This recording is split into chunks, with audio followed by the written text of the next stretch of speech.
And for Arnold, the thing that's erroneous about this story, if you told me it happened somewhere out of the gym, I might give that some credence. Right. So you think that no way is he going to break up his workout for a gangbang? No. It's not gonna. It's not gonna happen. Not only will Arnold not do that, but there's a lot of other guys in the gym. I'm not kidding you. Women walk by and they don't even see them. Right. If you're working. Let me ask you a question. Yeah. You're going through a heavy workout or an arm workout, and when you do this, you keep flexing in the mirror. You want to see the shape of your bicep. Yeah, you're doing the double bicep shot to check for the striations. And also you're doing a flex on your tricep, and some gal goes by. You almost feel like telling her, hey, get out of the way. You're ruining, I can't see my tricep. Right, you're in my eye line. Exactly. And then women sometimes, in real life, I've actually seen women get really angry with guys, because they're too much into themselves. Right. So you... But being a put-on, go ahead, what was that question then? Yeah. So you, Ralph, you've worked out with Arnold over the years, and back in I believe you told me... In earlier days, yeah. You told me on this radio station that when Arnold came to America, it was you who picked him up at LAX.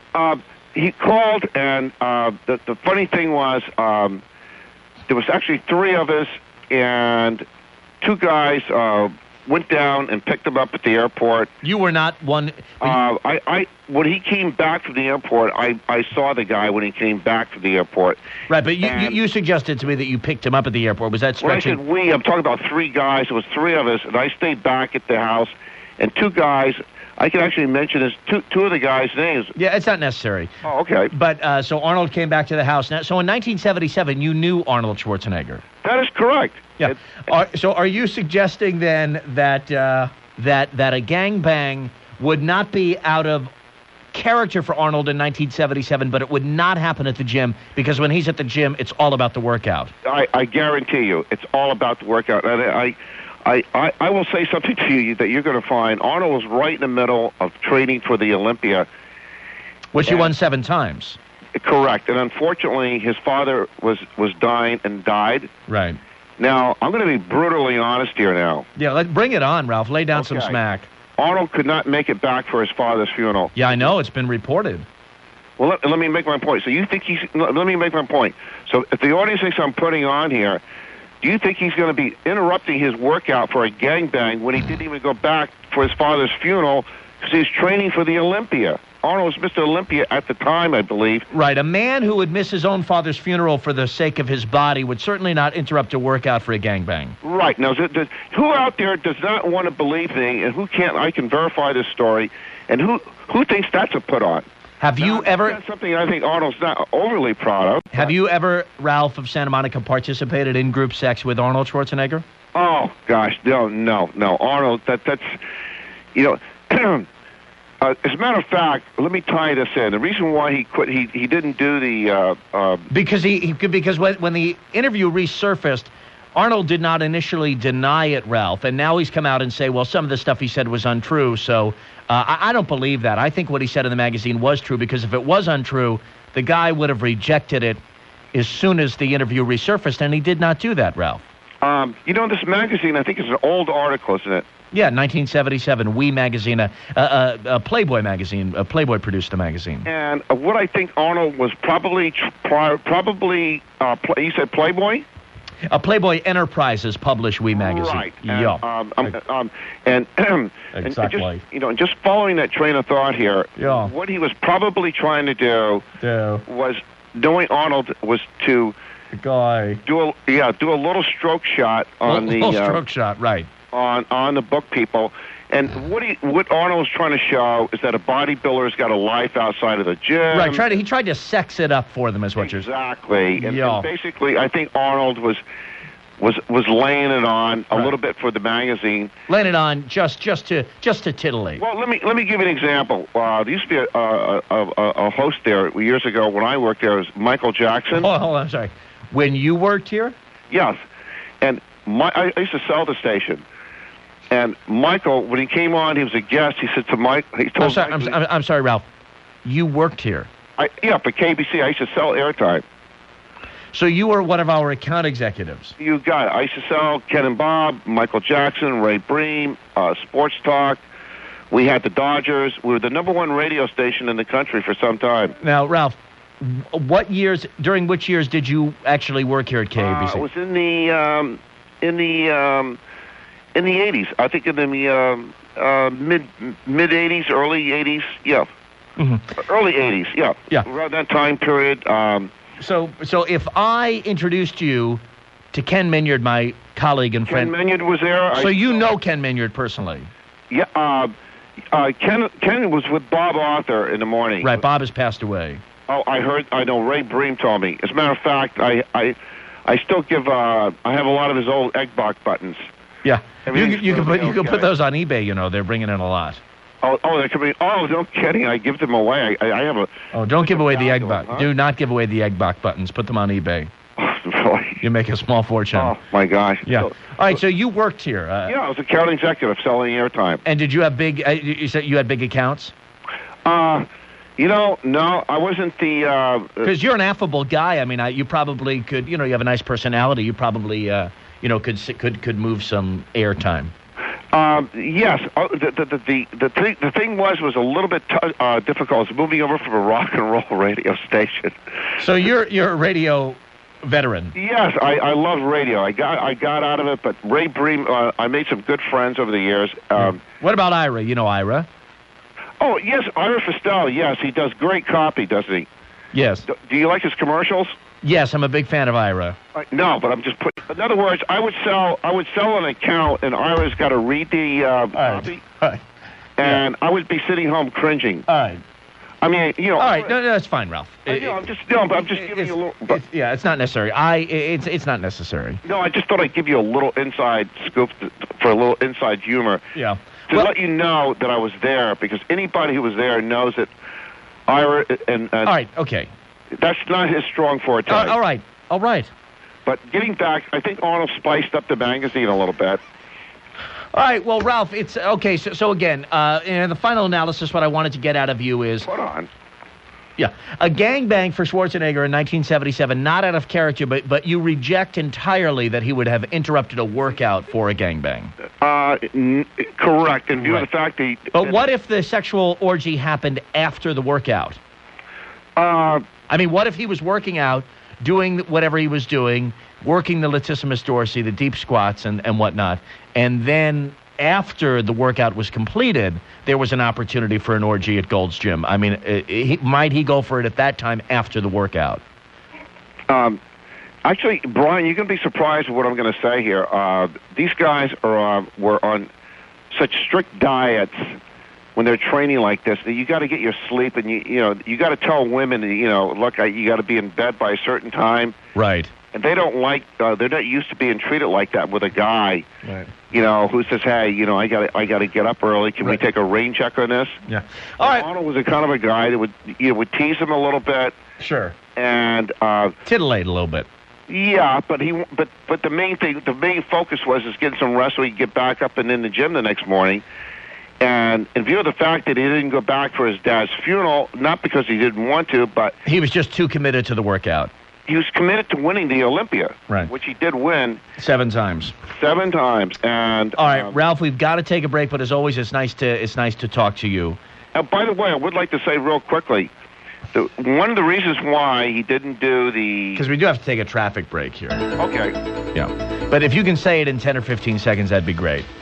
Oh, the reason why Arnold did not do the debate, he wanted to do as part of it, just to show, the real deal. He wanted to do a pose down with the people who were participating in the debate and do the debate, and they couldn't reach a consensus of opinion to agree to that. I see. So you're saying David Dreyer, Arnold's debate consultant, approached Cruz Bustamante with the proposal for a pose down. McClintock and Ariana Huffington. Well, now, Ariana Huffington... She would have been in the women's category. If you want to talk about doing, that's the reason why he turned down the debate. Because he wanted to do a pose down. He wants to do a pose down before or after they discuss the issues. No, he wanted to do it before, and then after that, then discuss the issues, and then let people start making up their minds whether they want, What do you make of Cruz's physical appearance? That is the whole reason. Cruz does. He does not look great. And what about McClintock? He's a very astute man, but he's in better physical shape than Cruz. Yes, he's better shape than Cruz, and he looks just a tad bit dried out. Yeah. All right, Ralph of Santa Monica, 10 minutes before 2 o'clock in the morning.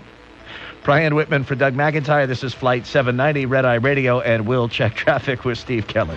Hey, thank you, Brian, and good morning, everybody. We've got a couple of problems to mention now. First one in East L.A., it's a KBC traffic alert. I paid a utility bill, and instead of cashing the check, they did a direct deposit out of my account. That's not a direct deposit. That's a direct withdrawal. What is the long and the short in that kind of shot? Well, that kind of shot. Well, did you authorize a... No, I didn't. Uh-huh. Well, who is it that's taking the money? The government? No, I paid the phone bill, and I sent the check in. Yeah. And and instead of cashing the check, they did electronic withdrawal, and I didn't authorize it. You know, in other words, if I join a gym... Now, is it possible that you were drunk and you just don't remember? No, Mr. K, come on here. Oh, Ralph. Yeah. Hey. Yeah. Hey. No, I'm a guy. Let me just lay the groundwork so the listening audience. The audience, yeah. Audience. Yeah. Ordinance. Understands what's going on out here. Yeah. Hey. Yeah. Hey. I make a living out of living. You know, I'm what's called a litigious individual. I'm very litigious. You sue people. Yes, I do. Uh-huh. By the way, proudly, apparently. I have 3 lawsuits going right now. Yeah, who are you suing? Let's itemize. I just have one case just settled. I've been rear-ended 3 times in the last 3 years, approximately. For pleasure? No, I have a good driver's discount with my insurance company. Yeah. And I'm not going to mention the insurance company. No, don't do that. Now, is that why you have lawsuits? Is because of car accidents? Currently, yes. Mm-hmm. Okay. And I've been doing this for over 20 years. You have to understand that. Getting rear-ended? Not rear-ended, but just suing. All right. You know, it's like a sport, like the Olympics. Yeah. And so, as I pay the bill to make a short story long, yeah. Mr. K, I love you. You got it. Basically, technically, yeah. Hey. They took the money out of my bank account. Bank account. I did not sign any kind of release. Right, we got that. And now, what are the other lawsuits? You got one for getting rear-ended. What are the other? I got 3 for rear ends. Oh. And one just settled. Do you stop really, really fast? I mean, why do you have 3 accidents, all rear-ending? What's going on? Do you stop for no reason in the middle of the street? No. In between all these hand problems I had been having, which you are well aware of. Sure, because you stuck a knife in your hand. Because you were a little detached ligament. Remember? Yeah. Well, you were a little inebriated, and you were using some Henkels. One thing. Are you suing Henkel? No. I wasn't inebriated. Now I know why you injected that word. Yeah. No, I think in fact you were drunk when you were. You were. I think you even told us you had a couple Heinekens. Oh. No. I had new carpeting put in my place. I had boxes all set around. I got up in the middle of the night. Right. And I was trying to make my way to the restroom. Come on, be real here. I tripped in the middle of the night, and I put my hand up to brace myself. Yeah. And I wonder if the listeners enjoy hearing from Ralph as much as I do. Because I could do 3 hours a night with him. Just have him go on with these stories that absolutely lead nowhere. But for whatever reason, your mind just wanders with him. I don't know what it is. Mr. K, no, it's like stream of consciousness listening. I don't know. I'm trying to narrow this thing down here. So you're asking me about the 3 accidents. I was sitting on the 4th Street off-ramp in Santa Monica. All right, Ralph, I got to take a break. Would you like to introduce Rob Marinko in the KBC Traffic Center? Yes. Let me do it. Ladies and gentlemen, here's Rob Marinko in the Traffic Center. All right, thank you for that, Ralph. Hi. How are you? Oh, I'm doing well. I'm in total shock here. Arnold was, I wasn't there. He was at the Mandalay Bay. You can check this out. For the Mr. Olympia contest, it was about 2 weeks ago. And, from all the people I, talked to, he was comporting and emoting, with the most sapient savoir faire up there. And I didn't hear anything about groping and, none of this. Well, I don't know that he's been accused of groping anybody's, since he won the recall election. That would probably be a bad form. But, I remember, standing in the 60s down at Venice Beach, and the guy's doing a double bicep shot down there, for a photo op, man. And, women are, hanging on his biceps and, feeling his pecs. And right. Well, you had that problem, too, didn't you? No, I wasn't lucky, to have that type of a body. And so I remember after the guy won the second Mr. Olympia, I followed his career, the second, third, fourth, fifth, sixth, seventh. Women were, hanging on the guy's deltoids and hanging on his arms and reaching for his, his abs and everything. Uh-huh. And so, but the thing that shocks me, Doug, this is what, I'm totally stunned, is that he said that where there's smoke, there's fire. Uh-huh. And he said, yes, he's done some things wrong here. And he says he's apologizing. And, I don't know what the hell this guy has done. In my... Listen, you're sounding like Bill Locklear to me. And I'll tell you why. Because you, of all people, Ralph, you started the Arnold Schwarzenegger juggernaut. You started this ball rolling. You were the first person to jump in there and get behind Arnold to be governor. I'm still behind him. But you bailed on him. You bailed on him right on this show. Oh, before the election, you bailed on him. No, you told me. I told Arnold. No, here's the word. No. We have it on tape, Ralph. You pulled your support from Arnold Schwarzenegger, and now you're like Bill Locklear saying, I voted for Arnold, but we want to investigate him. You were Arnold all the way. Doug, let me jump in here, will you? Please do. No, I got word to the Schwarzenegger camp. I said, if you don't debate McClintock, I said, I'm not going to vote for him. And the guy defied my advice. And I said, the hell with you, then. That's right. That's what I call pulling support, Ralph. That's pulling support. You said that right here on the airwaves.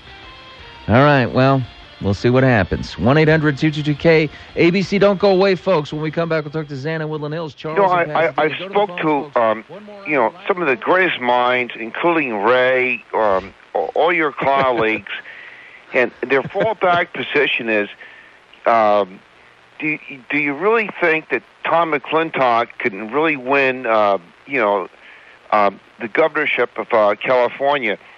And I remember calls, and nobody dares come into the jungle and take you on and debate the issue logically. And if you want to use that kind of argument, 1984, Lake Placid, New York. The hockey team. Al Michaels made the call. Do you believe in miracles? The United States hockey team. I think that was 1980.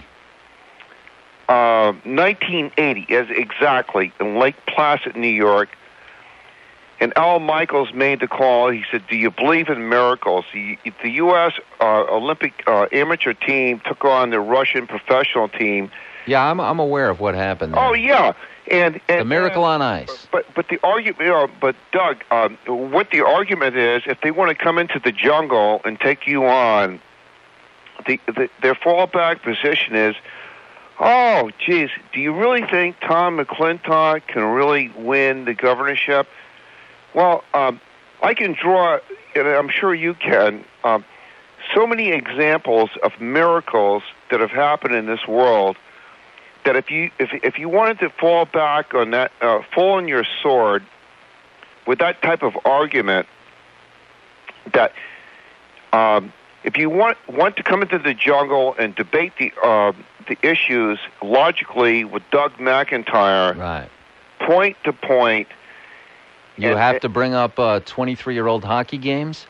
Well, hey, Doug, forget about that. I have. But so is everybody else.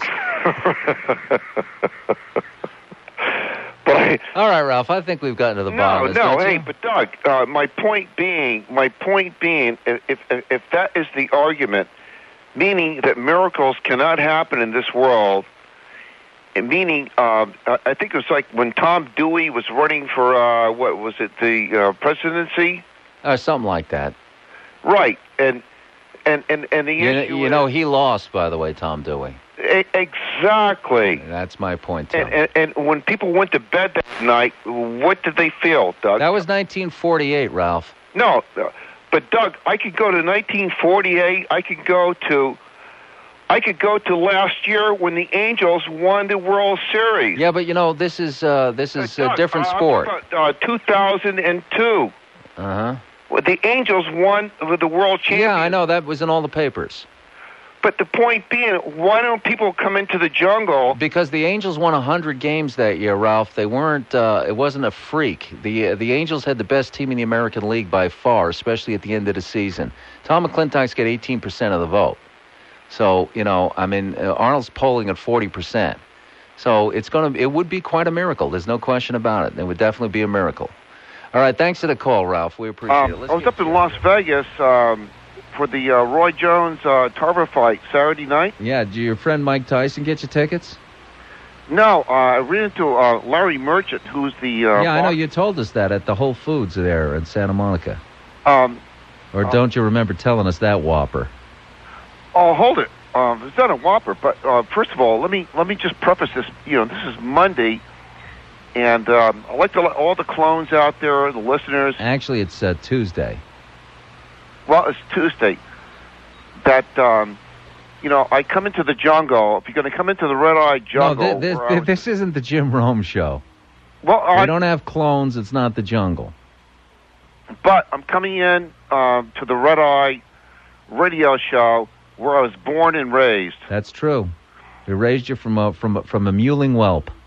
Exactly, and which is the #1 radio show between midnight and 5 in Los Angeles, folks.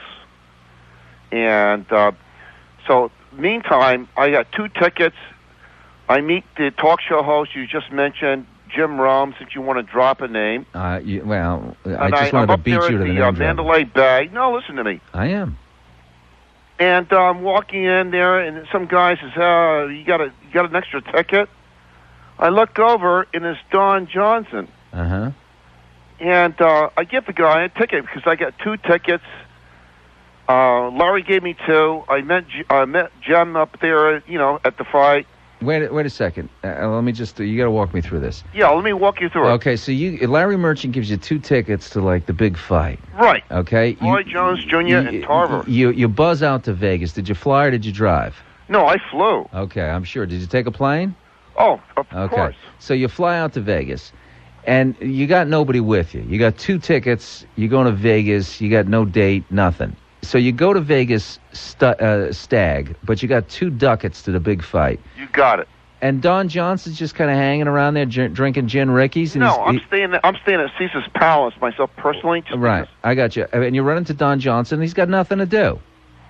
He's there alone, right? Yeah. Nobody. Yeah, he's out there sniffing around. So you're doing kamikaze shooters at the bar, and you lay a ticket on Don Johnson, and he joins me at the fight. All right, it's a good weekend in Vegas. Exactly, and then I said, "Hey, what's the haps, man?" And then he said he's not doing too well financially, and I said, "Wow." So I said, I called a friend of mine, went to law school with JFK Jr., my next door neighbor. Uh-huh. And the guy ran it through the internet, and he gave me some information, so I didn't quite have confidence in it. So tonight, I called Pat Devine. Yeah. We all know who he is. Yes, we do. And Pat will validate this. If he's there, he will validate it. Well, actually, he left about 10 minutes ago. No, he looked it up. He said, Don, he owes the carpet company $1,500. The market $5,400 for food. I didn't realize the guy was tapped out that badly. Did you drop a 20 on him or something? Help the poor guy out?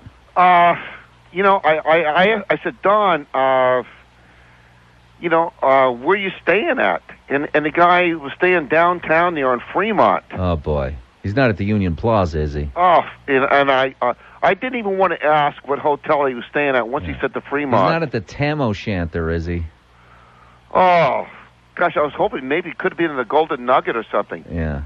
You know, the Tam O'Shanter, now it's been many years since I was there. Right. That place, the bathrooms at the Tam O'Shanter, to tell you what a great place this is to stay in Vegas. Right. They've got the bathroom is all tile, right to the ceiling, and there's a drain, like a pool drain on the floor, and the floor is sloped towards the drain, and there's a spigot for a garden hose on the wall. So my assumption is that that's where people go to dismember bodies. Oh. Well, so I finally, at the end of the fight, we went over to Binion's, for $2, man. I had steak and eggs. Yeah. So I treated Don. We had, steak and eggs, and, from there, I assumed he had everything together. But is that true? The guy is tapped out? Hey, wait a second. How am I supposed to answer this? You're the one that spent the weekend with Don Johnson. You got the skinny on Don Johnson. Why are you asking me if it's true? I just assume everything you say isn't true. It's not true. But Pat, ask Pat Devine. He's got it right there in your computer. He can bring it right up in your screen. What, he's got, wait a second. Pat's got Don Johnson's 2003 tax returns in front of him? Exactly. And I'm going to put my credibility. By the way, right Frank, welcome to Overnight Radio. This is my meal ticket here. No, I'm serious, Doug. I know. Pat will bring that thing right up for you. Yeah, okay. Pat, could you bring that up for me? Okay. I'm asking him to bring it up for me. All right. So what the deal is, I validated the thing with Pat just a little earlier. I asked him if it's true or not. Do you see it yet? Yeah, there it is. Holy Moses, he's got problems. Okay, read it off. What is the carpeting bill? Is it $1,500? I think it's $15,000. I don't know what he's doing with that carpet. $15,000. Okay, what is the food bill for that? For the restaurant there? No, the market. Over $5,400. Over $5,000. Yeah. Over $5,000. Yeah. So for the listening audience out there, I could have called in Mr. K. I could have called Brian Whitman, but guess who I called? You called Red Eye Radio. I called Red Eye Radio, and nobody out there. Everybody's talking about Iraq.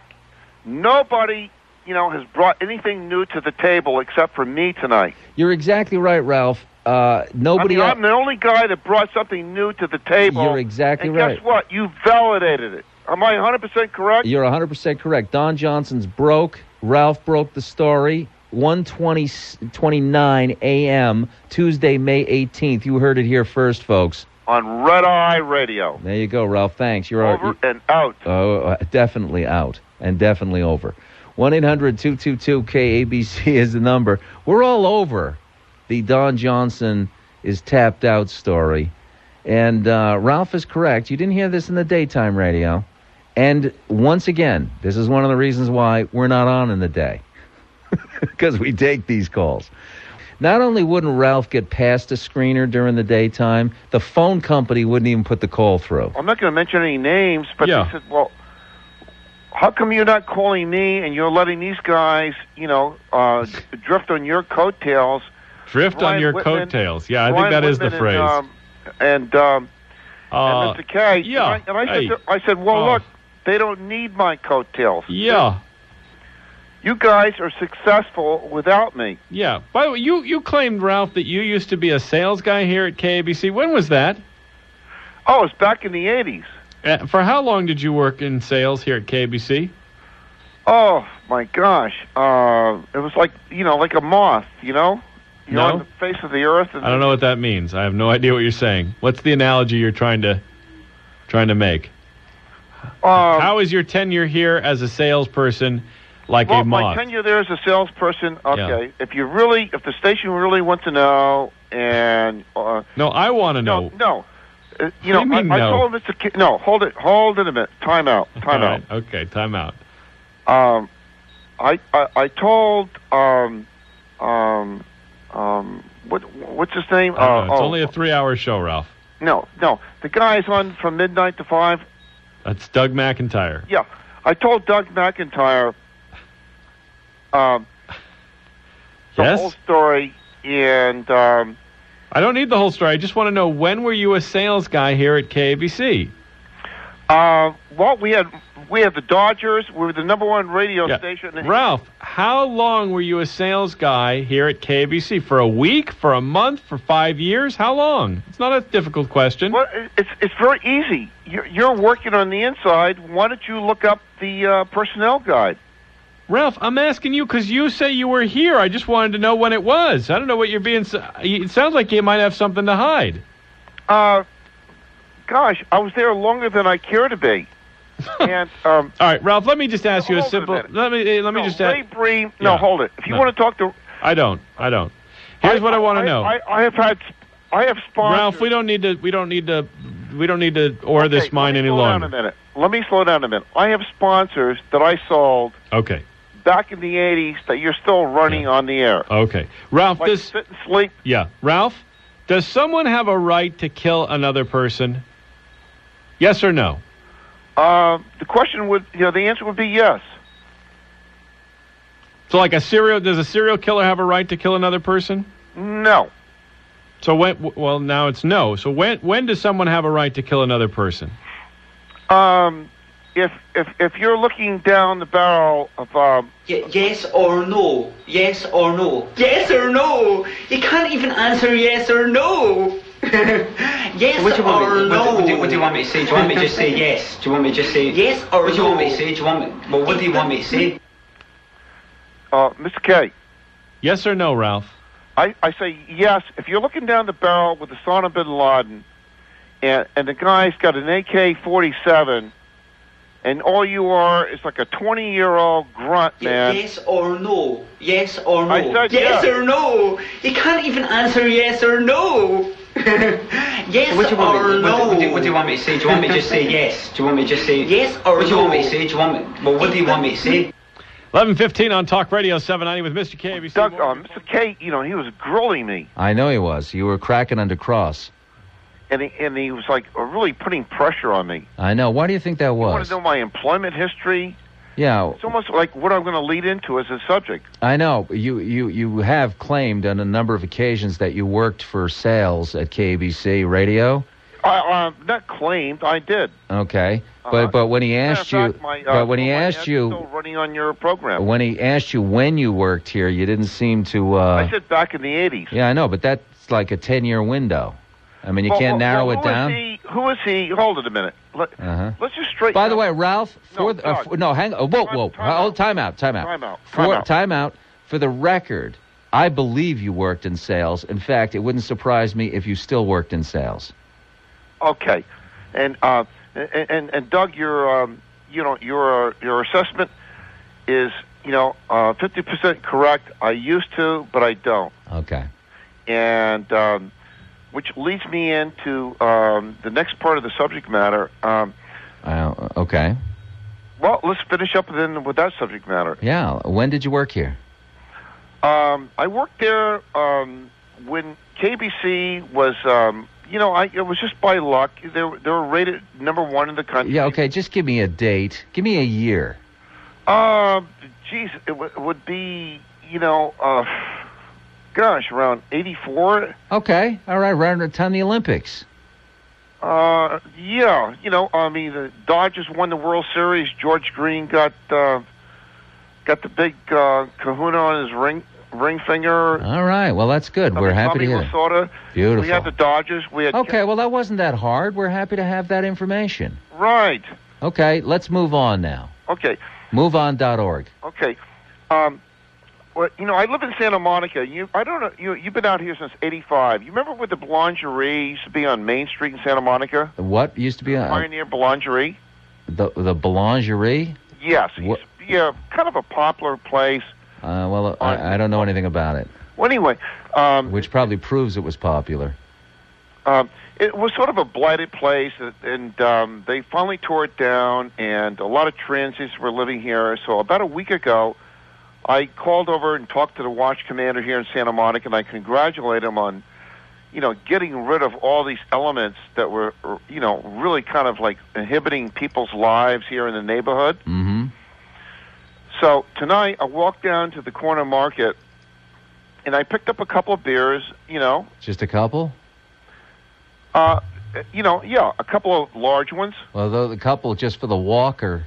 No, a couple of these Budweiser Ice.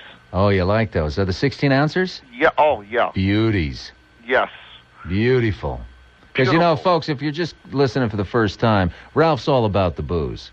Oh, gosh, I sound like you're the newsman. Rob Marinko? No, not Marinko. Steve Kelly? No. Who? Savage. Jack Savage? Yes. Is he all about the booze? That's how he relieves himself in the evening, he says. Really? Okay, well, that's fine. Not Marinko. Yeah, Savage. He's really... Yeah, Marinko likes the sauce, too. All right, that's fair enough. And so these about 6 guys on bicycles converge on the store as I'm walking out, and New York style. You've been in New York City. Yes, I have. All right, where are we going with this, Ralph?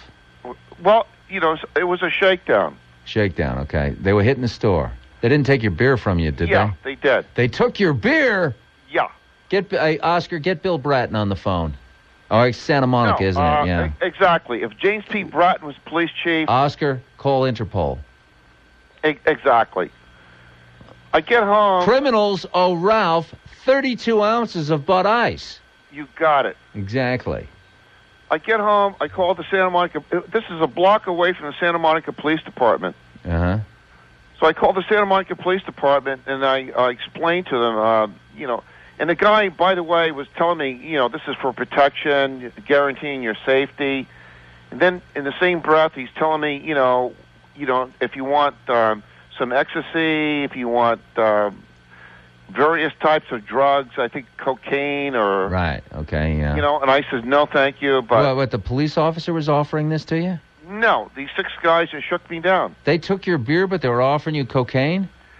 They took... I had 2 beers. They took... I forked up... I had to fork up something. I forked up one of my beers. I only had 2 of these big ones. Yeah. We've established that, yeah. And they took one of my big ones. And they offered you some cocaine? Yeah. The guy says, if you need anything, like some weed... Oh, so they were trying to sell it. They weren't just, hey, Ralph, for the 16 ounces of Bud Ice, here's a rock of... No. Here's a speedball. Right. So I get home, I call the Santa Monica police, I asked for the watch sergeant, and I explained to them, I says, I just came out of this liquor store, which they're very familiar with. I says, a block away from your... Oh, I'm sure you're familiar with it, yeah. And... hey, Ralph, we got to go. 1-800-222-KB. Not have heard that particular interview. He, admitted that when news went from being sort of a given from the FCC to a rated-driven type of media medium, then the whole content of news changed, and then Hal started backtracking, and you hit him with a couple of jabs. And Doug, you comported yourself like a gentleman, but you hit him with a couple of shots. Any low blows? Did I hit below the belt? No low blows, but you buckled. Did I try to nail him in the cup? Did I try to ring his bell? Oh, you rung his bell, and the thing is, I'm just getting off of. Pardon me, I just got the phone with Ray. I just heard MacArthur Park with Sammy Davis Jr. and the best of Harry James. Uh-huh. So, forgive me. Yeah, I can understand you coming down from that high. Oh, I mean, MacArthur Park with Sammy Davis Jr. Yeah. But anyway, Doug, if you come into the jungle, you got to have a take, and the take is Arnold Schwarzenegger. I'm going to go on the record with you on your show. The guy wants somebody to drop out of the race, and then not only that, he wants the questions in advance, right? In advance. And my point is, I've lost total respect for Arnold Schwarzenegger for those particular. Oh my God! This is a headline story. Yes, Ralph in Santa Monica is withdrawing his support of Arnold Schwarzenegger? That is correct. Oh. And I'll tell you why, to elaborate. This could make the AP. Well, it's like Arnold won 7 Mr. Olympia titles, and it's like him asking some guy who's competing against him in the Mr. Olympia, hey, I don't think I can beat you. Would you drop out so I can win the Mr. Olympia? And I took a big offense to that. And that, to me, is a sign of a wimp. Number 2... Oh, boy, you better not show your face down at Shotzi's, Ralph. Well, I live just down the street. Somebody's gonna spit in your Spetzen, in your Flecken, in your Spätzle, and your give me a German food. Well, you had your Christmas party your like schnitzel. Wave, I think, just down the street from Shotzi. That's exactly right. And so I live just down the street from there. But the second part of this whole thing, there's more. Yeah, he wants the questions in advance.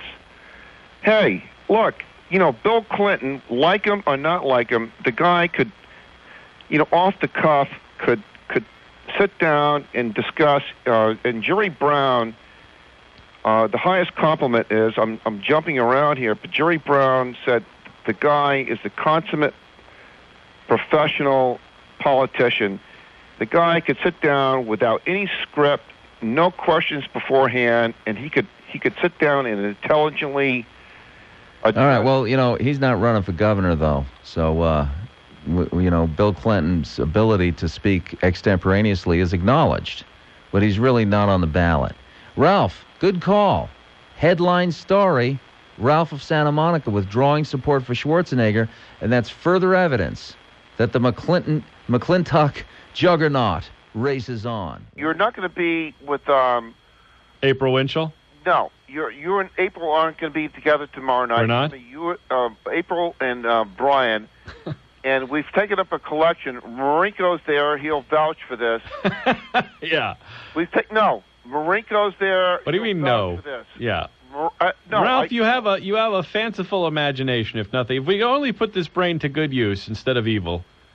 Yes. Yeah. And as I indicated, hopefully, we're going to have your family down at Jeffrey's in Malibu. Uh-huh. Which is right on the ocean. Yes. It's really a nice spot. Yeah. Oh, it's a nice spot here. Yeah, just give it a shot. So, anyway, did you try? Hey, Ralph, did you try out for the Talk Radio Idol contest? Well, no, I didn't. I actually, I didn't think, it would be fair. What do you mean? You think you're too much of an insider? Yeah. Yeah. Oh, hey, how are you doing? Oh, hey. So I got asked the same question last night. Who asked you what question? About when I worked at KBC. So now I've got the thing narrowed down for you. Okay, I actually asked you this a few days ago, but okay, if you think it was last night, that's all right. Okay. Yeah, I asked you when did you work at KBC, and for whatever reason you could not answer the question, except you narrowed it down to the 80s. Okay. Yeah. So, okay. So from 74 through 1980, I was with Dun & Bradstreet. I was their number one salesman in the United States. Yeah. And I decided to... What did you sell for... What did you... No, listen to me. Well, wait. What did you... Radio. What did you sell for Dun & Bradstreet?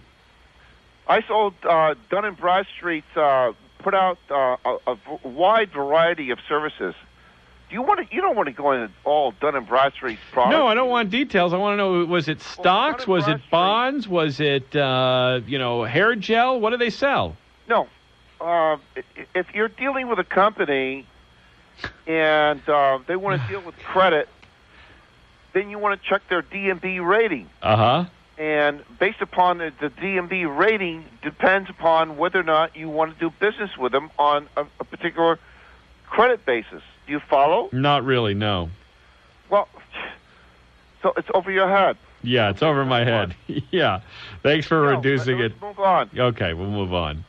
So 1980, I decided to leave Dun & Bradstreet. Yeah. And Were you asked to leave, or did you choose to leave? I chose to leave, and I wanted to get into radio. Uh-huh. And now, why? What made you think you... I left the job. Left the job. I'm not kidding you. All right. What made you think you'd be good at radio? I'm a salesman. I see. Uh-huh. And so, anyway, I was making more money in 1980 than Doug McIntyre is making right now. Well, that's not hard to do. I know. Yeah. So, I was. They told me They just pay Doug. They give him a can of paint a week. That's how they pay got him. it. Yeah. so. Catalina Payne, how are you? So before all the buyouts, let me just put the thing. Let me just tell you the way that the story runs. Is What story? They said nobody starts out in radio in Los Angeles in 1980. Uh-huh. They said nobody does this. Okay. But you weren't trying to be on the air. You were trying to be a salesperson. You were a behind-the-scenes guy.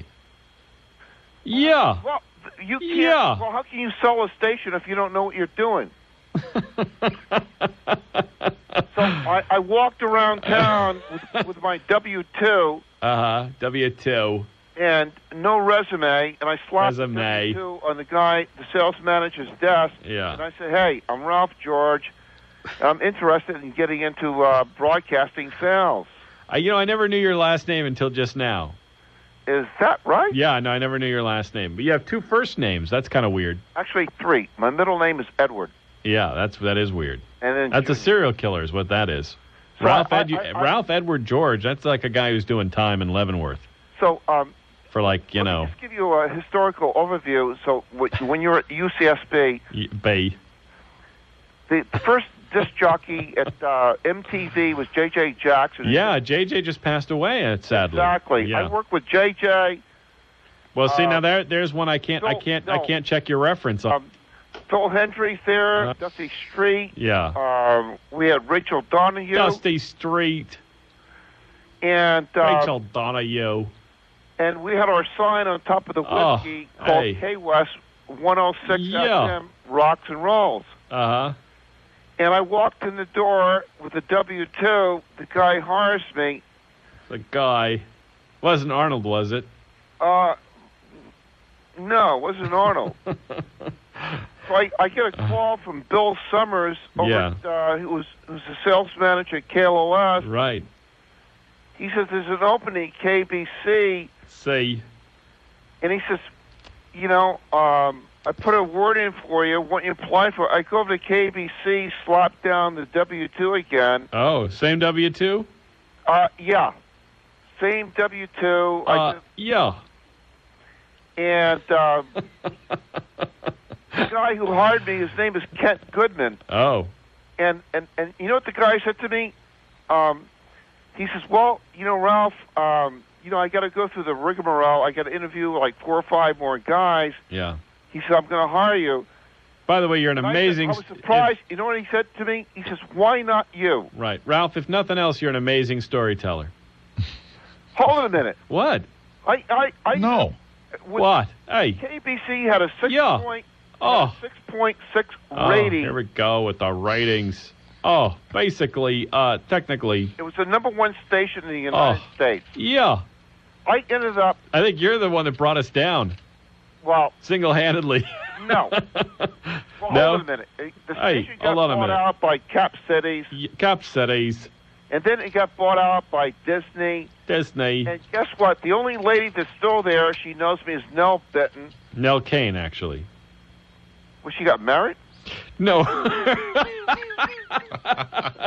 No, her name is Nell Kane Benton. Oh, Nell Kane Benton. Yeah. Yeah. And I told Yeah. her, so... All right, Ralph. No. What do you mean no? What are you saying no to?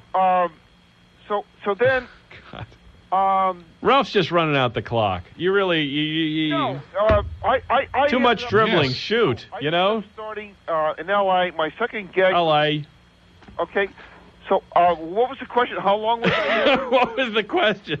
The question was a very simple one. When were you a sales guy at KABC? That was the question from 3 nights ago. What? I mean, the station's been bought out twice. I know, Ralph, but that has nothing to do with when you were a salesperson Nell here. Benton was there. Nell Kane is her name. Hey, George Green was the vice president. All right, okay, all right. Ralph, Hold it. I got to take a break. We've been on this for 12 minutes now. Mr. K, You're killing me let me here. make my punchline. Let me make my punchline. Oh, this will be good. All right. It's like every story of Ralph's is a shaggy dog story. Have you noticed that? Oh, but he always comes out and closes out the show. So I was offered you heard of the name John Kluge? The guy at the time was the richest man in America. All right. So I ended up going to work. I ended up running the whole West Coast for ITT Corporation. Uh-huh. So I go from KBC. Oh, my God. Ralph, do you hear that sound? Do you hear that sound? It's the sound of radios everywhere turning off. You got to pay off this story. You got 15 seconds. Pay it off. Go. Well, John Kluge was worth $7 to $8 billion, and bottom line is I don't have to work for the rest of my life. All right, well, that answered the question, when were you a sales guy at KABC? 18 minutes after 11 o'clock on Talk Radio 790. Mr. KABC, let's check the latest traffic. Oh, KABC, God. huh? What? I got chills. That story was... Bottom line here, John Kluge, basically the richest man, and I don't have to work anymore. That's nice. Ralph, out. The Tonight Show. You're on with Mr. KABC. Hello. Oh, whoa. Yeah. God's gift to the world. Oh, hey, Ralph, how are you doing? Oh, better than excellent. Ralph, you know what? You didn't. The last time I had you on with Mr. Non Sequitur, and you refused to answer his question. And Mr. Non Sequitur has been waiting for you to call. Mr. Non Sequitur, ask Ralph again your question, and hopefully this time we'll get an answer. Let's see. Where were we? We're at zilch. Z below Ralph's. Ralph's getting it out. All right, Mr. Non Sequitur. I'm sorry, Ralph. Okay, let me respond. You know, the debates are coming up tomorrow. Actually, Wednesday. Okay. Yeah. Now, is this fair enough? Do I have, no. Did you see no. For the listening audience out there. The audience. Give me a little time here. Well, we don't have a lot of time. You're each given 30 seconds. So, Ralph, I'm going to give you your 30 seconds, and then Mr. Non Sequitur will have 30 seconds to respond. Go. Okay. I upon the intelligence I was given, I decided that the best interest for the United States was to invade Iraq. Are you going to cede the rest of your time to Mr. Non Sequitur? Yeah. All right, Mr. Non Sequitur. Yeah, because we just figured it out. The routing timer, we're at 67.4 mark tides. Westinghouse. All right, Mr. Non Sequitur, are you going to cede your time to Ralph? Well, with just one more as to why he ceded it, it's 20 seconds. All right, more. Ralph, you've got another 30 seconds. Go. Ralph? Okay. The whole thing is, Mr. K, you know, I really, empathize with you. You have a family. This is Non Sequitur does. But I, being a commander-in-chief, I have to lead, by example. And I could not take that potential chance and Saddam Hussein handing you off. All right, your time's up. All right, Mr. Non Sequitur, your final response, please. Oh, yeah, so Arnie has 7 circles. That's 70. All right, now I'm going to give you each an opportunity to respond to the other. Mr. Non Sequitur, your question for Ralph, go ahead. Well, if Bernie Mac is -2 6/10. Ralph? Okay. Let me respond to that. That's a good question. I'm glad you brought that up. As you remember, Mr. K, when we took office, Mr. K, you there? I'm here, yeah, Ralph. Should I come in and say something? Go ahead, Mr. Non Sequitur. Okay, well, that's it here. Bernie Mac here's doing the other than his 7 circles. He's back on his head. Library. Ralph? Mr. K, I do not appreciate being interrupted here. Well, listen, it's a debate, and if you don't have the response, if you don't have the facts behind you, if you don't have the willingness to be honest with the American people, then what? What, Ralph? Okay, here's the answer. The answer is Brian Whitman is going to take over from 9 to 12 for KBC Radio. Mr. Non-Sequitur, what is your response to that? Yes, I do believe he is the permanent bad news. All right, there it is. It's all on the table. People can choose whichever side they'd like on this issue, and we'll continue with your phone calls till midnight. 800-222-KABC, the toll-free number to dial. And here's tonight's 3 quiz questions. We'll get the answers right after the 10:30 news.